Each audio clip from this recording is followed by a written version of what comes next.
it took me so long to find how to open up a way to record on this MacBook Pro here that I haven't used in 3 years.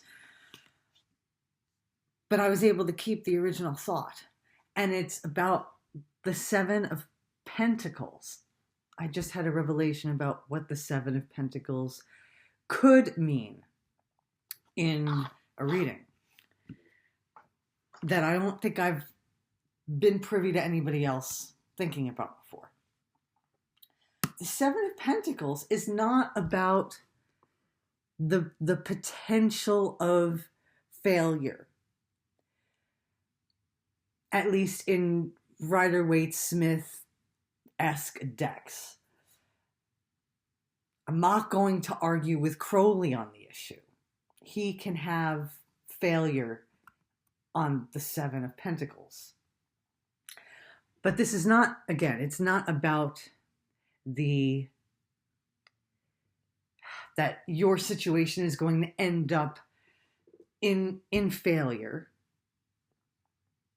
necessarily, although it could. It could mean just that you are too fixated on failure, and that if you go in that direction, if you look in that direction, then you're basically wasting your attention. So it's like a loss of resources if your resources are your attention and where you put your focus. Because obviously the character is looking at this failed, blighted plant. He's staring at it. I mean, he's having an emotional process over it, or what. The coins, the pentacles aren't necessarily about emotion, but he's feeling something, right? Like his body is being affected.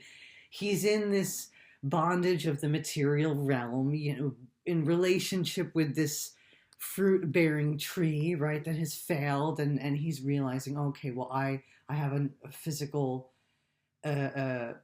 dependency relationship on this tree, and so I'm also going to fail. That would be like the super fatalistic approach of looking at this card. And sometimes fatalism is a thing that we need to take into account in life, right? Like fate is a thing. I mean, there are folks that will say, oh, well, that nothing is fated, and we're always in complete control over everything that happens. And I mean, I really think that that's pushing it. I mean, even if we go with this life is a game and we're all just creating it as we go along theory, a game has to have parameters. Otherwise, it's not a game. It's not fun. It's not something that the brain needs to negotiate with. Anyway, fatalism is a part of life, right? But we're not diving into that here. We're just saying that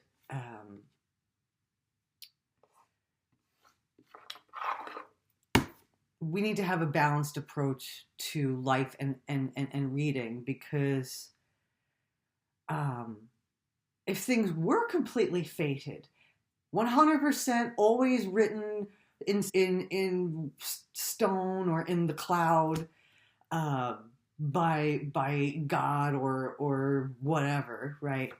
Then we wouldn't even be using stuff like this. We wouldn't be using divination tools.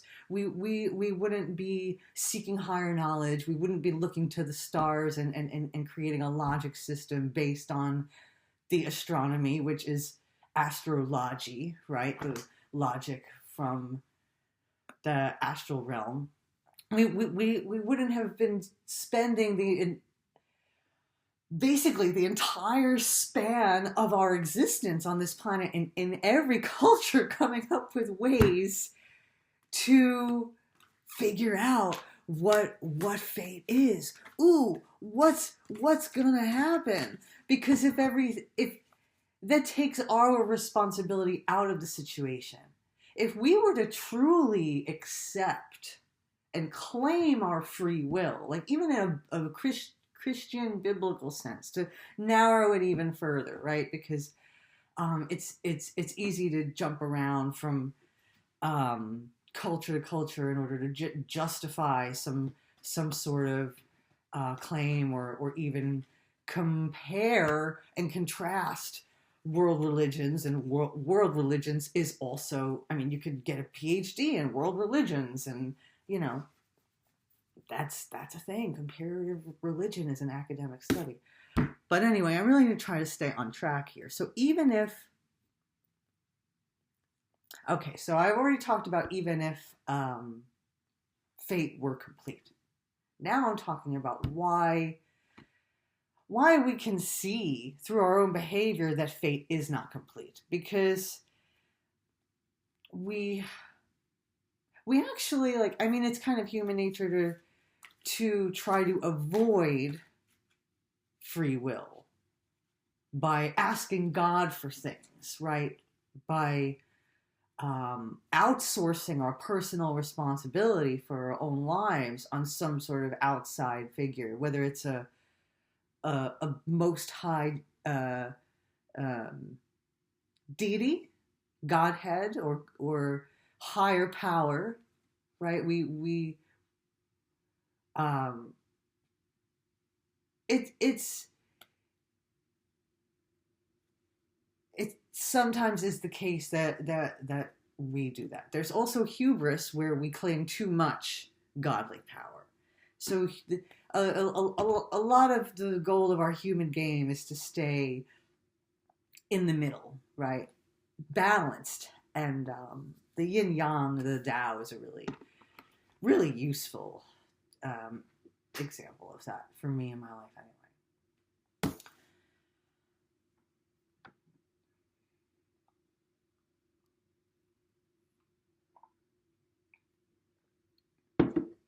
I'm just remembering that I'm in control here, and I can decide to take some water, some warm water, while I'm making a video, especially because I'm not even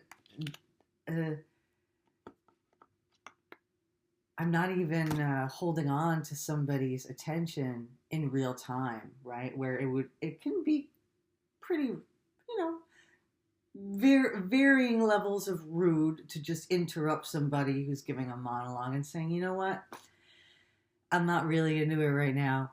I'm gonna go and see you later. There's none of that awkwardness when you're making a video, and then when the other person or people is watching the video.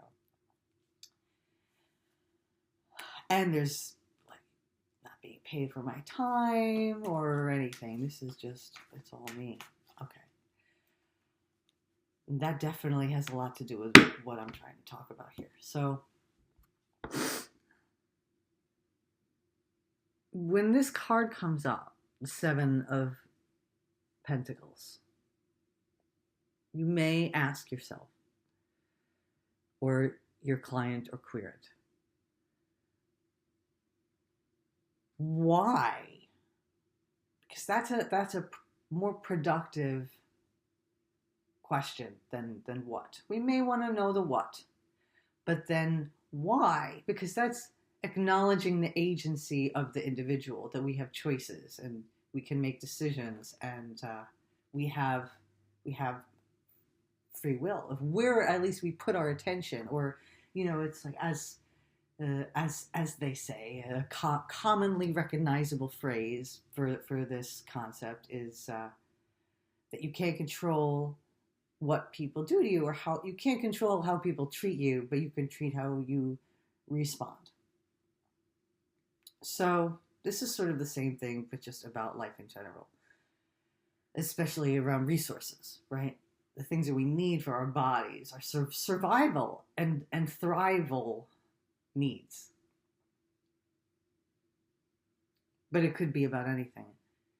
It's about what you're paying attention to, because the Pentacles, again, can represent money. And money is something that is paid, but also attention is something that is paid. And care, no, we don't pay care. We take care and give care. All right, so forget about care. That's not where we're at right now. What are you paying attention to that is no longer serving you? Why are you staring at where you've failed? Why are you still in mourning? So there's a mourning process, a grief process of acknowledging that there's been a loss. And I feel like that's a lot of what this card is about, or could be about. That period of sitting with a loss. And yet, if that's not the case, if there's not a good reason for this card to be in a certain position, then it's actually it could be like a call out from the universe, right? Like, so the reason why this even came to me was I asked a question about myself, about making a certain decision, and as soon as it appeared, I realized, oh yeah, no, that's not something that I want to do, because I mean, it may seem good in a fantasy in my mind, but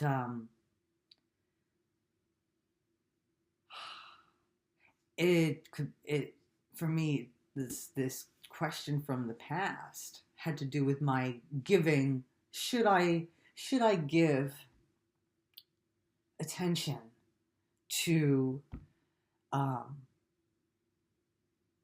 somebody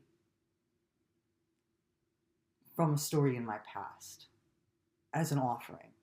I was considering making an offering to somebody of kindness, and when this card comes up for a question like that, it's a pretty severe no. Basically saying no. If I were to do that, then I would be wasting my money, or wasting my attention, or giving my energy to something that can't be fixed, right? If we're really wanting to take value judgment out of it, this can't be fixed, at least not in this season. So, and that takes me into just a mention of a more foundational divination guideline, let's say, not rule, guideline. Good practice is to not read more than a season in advance, because there really is a randomness factor, a chaos factor, which is, part and parcel with the co-creation factor, because again, we do contribute to the unfolding of reality in many ways. Not everything is set in stone. Some things are, and we're also contributing and making choices, and the web of fate is always being woven, right? It's not like the job was done once and now it's just we're stuck in lockstep for the rest of eternity. No, I mean, we are co-creators, right? I don't want to harp on that for too long. Almost losing my train of thought here.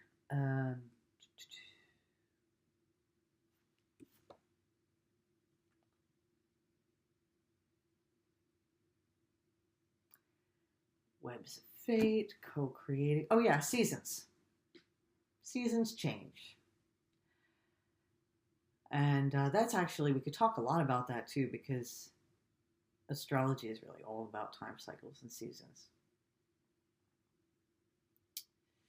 Although with astrology, actually, we can look ahead to really any point in the future and make an assessment. But yeah, we're not going to go there right now. We're still on tarot, which I would say starting with tarot before astrology is really, really helpful.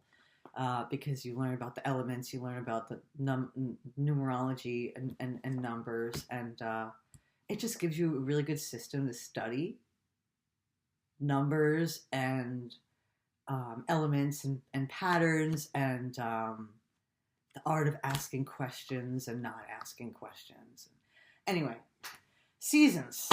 Don't read ahead for don't read for more than one season ahead. So right now, we're kind of in between seasons. We just had Imbolc, which is the in between the winter solstice and the spring, the vernal equinox. So we're in the middle of that season change. I mean, you can maybe read ahead till the summer solstice if you really want. But if you're using tarot, you really don't want to look ahead for more than that. Why? Because even if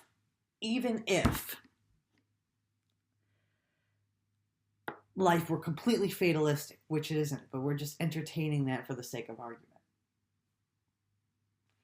If you get a bad reading, say like, okay, I did this and I freaked myself out so bad. I had to call an old friend in a totally different time zone from where I was at the time for counseling because I was just so devastated and freaked out about this. And it's what taught me this. Listen, I tried to read ahead using tarot.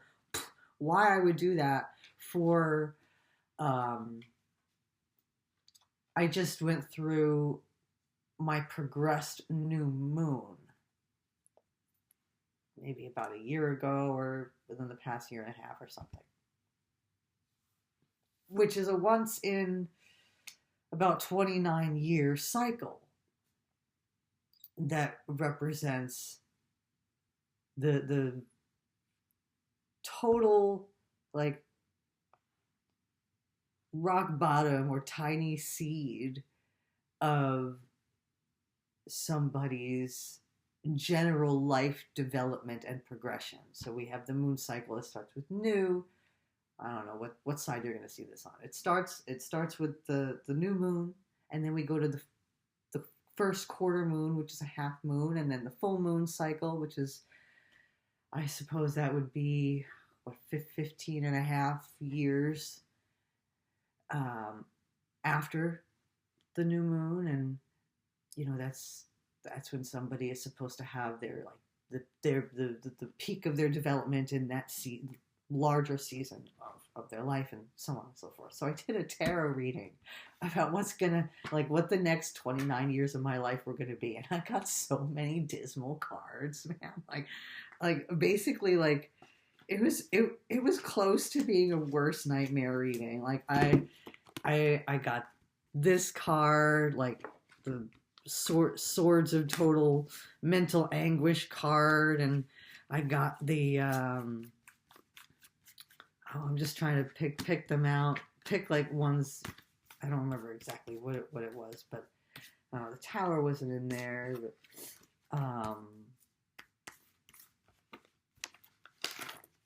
I must be in a pretty good place right now because I'm finding it difficult to find bad cards. But anyway, yeah, good, bad, whatever, right? We're speaking in simple terms here. I just got such a scary reading that basically it was like, I'm going to be poor, broke, homeless, sick, like, having to work so fucking hard that like life would barely have a glimmer, which I mean, that I would be like up against people. Like it was just like that the next 29 years of my life were going to be horrible. And I was like, no, man, no, God. I can't go through all of that again and for like even longer this time. No. And then I called my friend, and he just said, he practices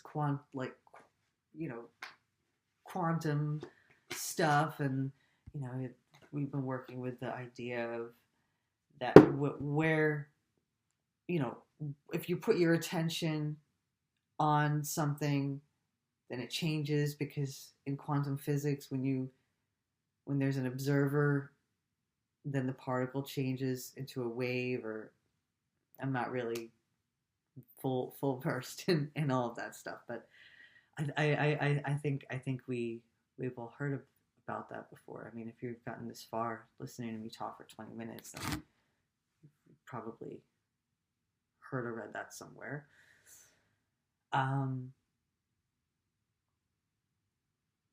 And anyway, we talked about a lot of stuff during that conversation, but I realized that it was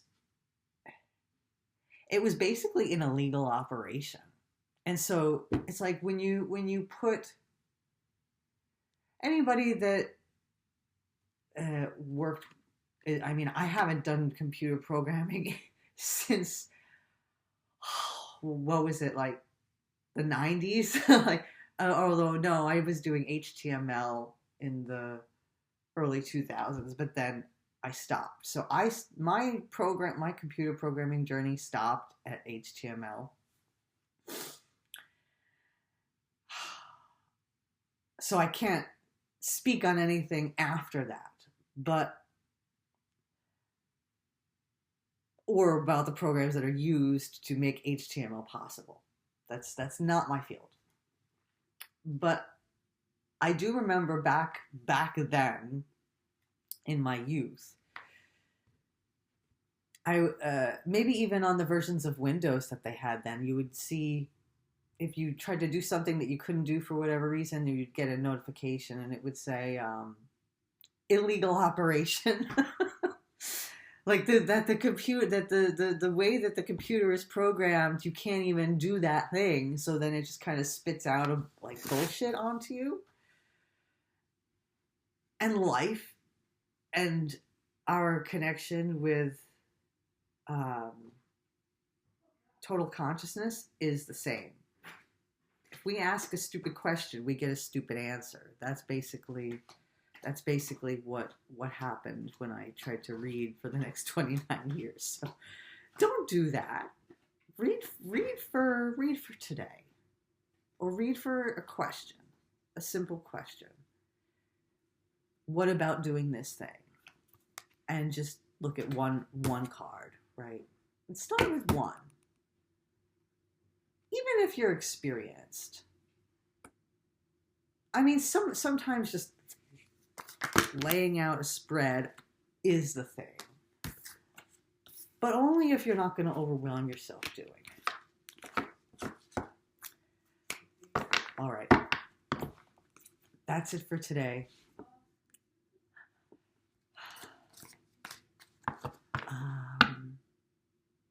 Loving you. See you next time.